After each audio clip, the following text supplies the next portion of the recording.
La France officielle est une France raciste.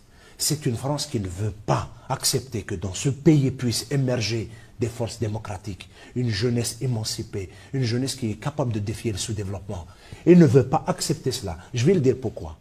Parce que depuis Sarkozy, lorsqu'il avait dit dans une célèbre phrase, « à Alger, je soutiens Bouteflika, sinon c'est les talibans ». Lorsque François Hollande il vient à Alger, il se moque des Algériens. Il dit « j'ai discuté pendant 2 heures avec le président de la République, jamais j'ai trouvé un président d'une telle alacrité intellectuelle. » Et quand Hollande, quand il y a un communiqué qui est publié à Alger par la présidence et qui dit que Bouteflika a eu un entretien téléphonique avec Macron pendant 45 minutes, et tout le monde sait que Bouteflika ne parle pas, Bouteflika ne prend pas le téléphone, Bouteflika il arrive à peine à s'occuper de sa propre personne, dans ses propres besoins personnels.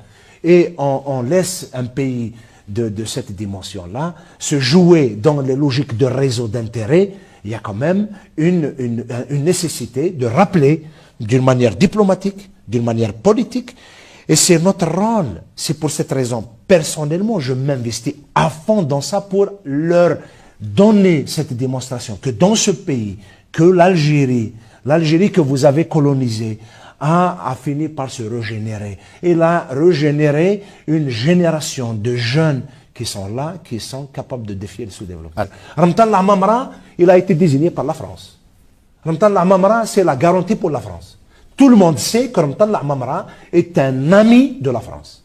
Et que la France a désigné Ramtan Lamamra dans les conditions actuelles pour être là et suivre de près le fonctionnement, le déroulement de ce processus. Le Khadal Ibrahimi, dans la tête de certains, parce qu'il a été envoyé par les Nations Unies dans le dossier de l'Afghanistan, dans le dossier de la Syrie. D'ailleurs, dans les 2 dossiers, il avait échoué. Hein. Il n'y a pas lieu de tirer une fierté de cet homme qui a fait des processus de paix dans le monde. Hein. Cette lettre a montré que les Algériens qui ont refusé cette lettre ont prouvé leur maturité politique. Et puis ils ont commencé à poser le débat. Et c'est vrai, qui est-ce qui va être président? Qui est-ce qui va être à l'Assemblée? Comment on va remplacer? Donc pour la première fois, après 20 ans de règne de Bouteflika, on revient au débat et on revient à ce que disait Mohamed Harbi, l'ambiance démocratique. C'est une ambiance sociale. Donc, au fait, maintenant, on a besoin, si on arrive à mettre les conditions pour que les universitaires, les enseignants à l'université s'investissent dans le terrain, proposent des choses, proposent des projets, se sentent concernés par la construction d'un pays, je pense que tu vas avoir des gens qui vont te donner des expériences, des débats, des idées intéressantes sur comment mener un processus de transition.